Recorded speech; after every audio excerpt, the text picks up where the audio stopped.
Okay, so welcome back to the channel, folks, and we're on our last ride on the Triumph Scrambler 1200 XE. We're going to take it out. It's an early evening. The bike will go back in a couple of days, and this is the last chance I get to go out on this bike. So stick around, stay tuned, and we'll tell you all the dislikes and likes about this bike and my final thoughts.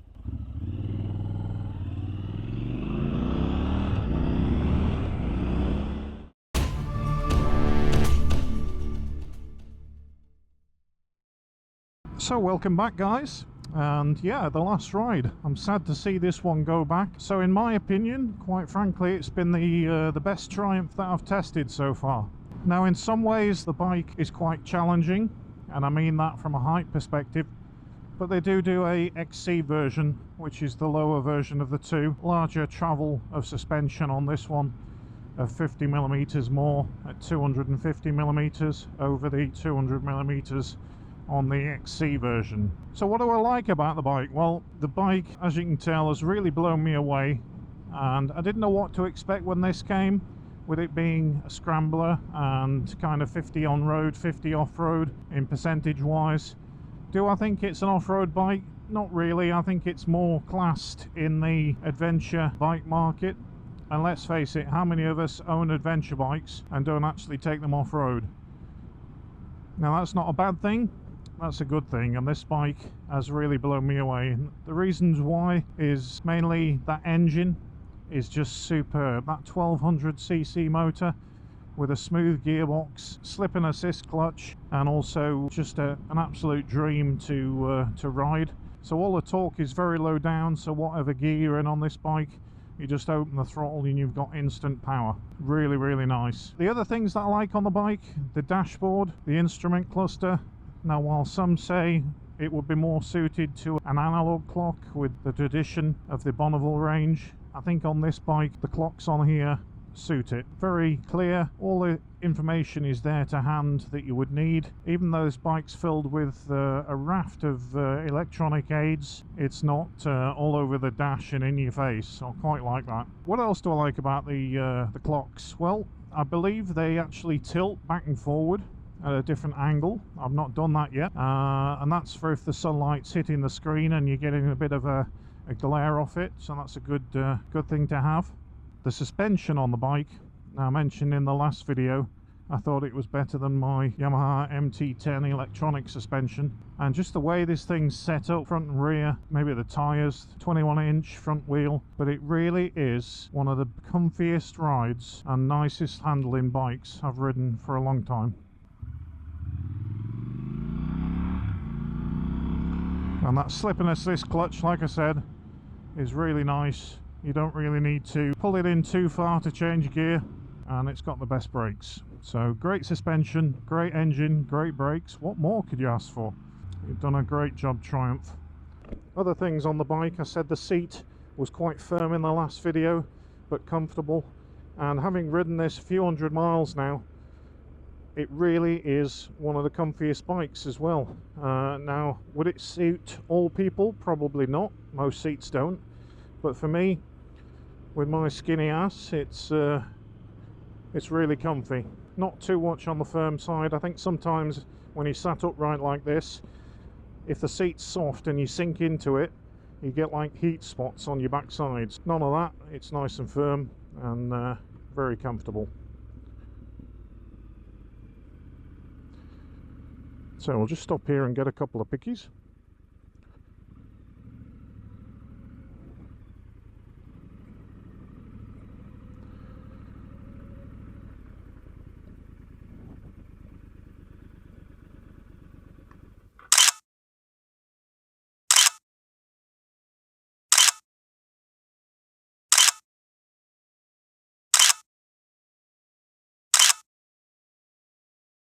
Now the brakes, coupled with these fully adjustable clutch and brake lever from MCS, and then you've got the master cylinder from Brembo. Great front and rear, really nice back brake, one of the best that I've come across on any bike. Braided stainless steel brake lines, which is a real nice touch and value for money. I think the bike is well priced at 12k.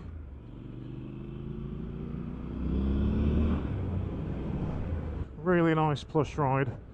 Let's see this corner, because this corner's got a lot of bumps. And yeah, it just rides over it lovely. My MT10 would be all over the place there. So that's the positives really. Even the switchgear on this one I don't mind. And I like that it's got cruise control and a spare switch on there for some auxiliary lights, which is rather nice. So I love the accessory range that Triumph have for this with the luggage and stuff. It's got the brilliant handguards on. Might not be big enough for some. They're pretty adequate, and also they've got aluminium ends on, so they're not just plastic. Okay, on to the negative points. What is there that I can find on this bike that I can't quite get on with? Well, I suppose the height might be a negative if you're shorter than most, but like I say, there's an XC version which would suit. Other negatives, probably the exhaust pipe with the heat. You know, we're in 12 degrees, rainy old England. It's not a problem, but I think if you're in a hot country like Spain or Portugal, somewhere like that. I've had a couple of comments from the last video of guys saying that the heat next to the leg was pretty unbearable. Now, on the exhaust pipe, just at the front where the silver section is, and I'll point that out just now, underneath there you've got the catalytic converter, and basically what that does is it stops exhaust gases, or it slows them down, so that cat gets really, really hot, and that's the main problem. You've got a super hot catalytic converter right in front of your knee. A lot of guys actually decat these, which is what I would do to it. The first thing I would do to it, if I owned it, would be buy a decat and decat it. Pretty straightforward and simple, but then it stops that exhaust gas getting too hot by your leg. Now, if you do decat it, you'd probably have to have an ECU flash or put a dyno jet power commander on the bike just to get the fueling correct, but it would stop that issue, I think. And also you could put some extra heat shielding, some of that double back stuff on the back of the heat shields. That would help too. So yeah, that's a negative, but it's a negative that can be fixed, and quite easily. What else? Finding it hard to find negatives on this bike, because this is pretty much my dream Triumph out of all of the Triumphs that I've tested so far over the last 3 months. Pretty much all of the Bonneville range, other than the Speedmaster and the Bobber. So hopefully we can get those on the channel. And then there's the Speed Twin, which I've not been able to check out just yet, which I'd like to. And then yeah, make my mind up on my next bike, because at the moment this is winning. This very one, and I would have the Cobalt Blue, I think it's called. Really like the blue tank with the black stripe. Looks really nice. Other things, I think I would change the mirrors to bar end mirrors. They're not too in your face. And the other negative that I've found is the keyless ignition. I'm not a lover of keyless ignitions, and I would be frightened to go away on abroad or anywhere touring on this thing with a keyless ignition. Triumph, if you're listening, bring back a keyed bike, please. There's no need for keyless ignitions. I don't see any benefits from it whatsoever. Now, the one thing that has impressed me is these tyres. They're not a full-on road tyre. I think there's something like an 80-20 or maybe a 70-30, so 70% on-road, 30% off-road. Now, I've not managed to take this bike off-road, as you know. I would like to, but where are there any places in Lancashire where I can do that? Even the green lanes, you can't take bikes down around here, so can't test the off-roading capabilities of this bike, but from every review off-road that I've seen, it is very, very capable.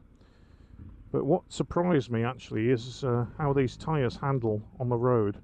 And pretty much bar one day, I've been riding this bike on wet roads or even in the rain, and not once have I felt a little wiggle or nudge on the tyres. So yeah, tyres fantastic. Again, I'll hark back to that suspension and that front wheel, 21-inch front wheel.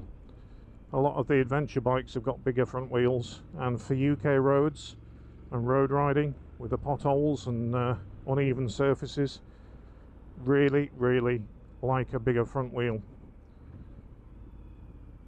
And of course I like the 10,000 mile service intervals, which are great. I wish more manufacturers would have longer service intervals. Just shows that they're quite confident in their engines. This engine that's obviously in other variants of the Bonneville range is really, really nice, and that sound from the exhaust is what it's all about. It's about the experience, isn't it? If you've got the nice engine, the nice clutch, nice brakes, nice suspension, and it handles on the road, and you can do a lot of miles on this bike, whether it would be A roads, B roads, even motorway miles. It's a naked bike, but I've travelled across Europe on naked bikes. You can get a screen for it that fits just behind the dash just there, the clocks. That just finishes the back of the clocks off, I think, because you can see the wire coming out the back of the clocks, so I would probably get a screen on it.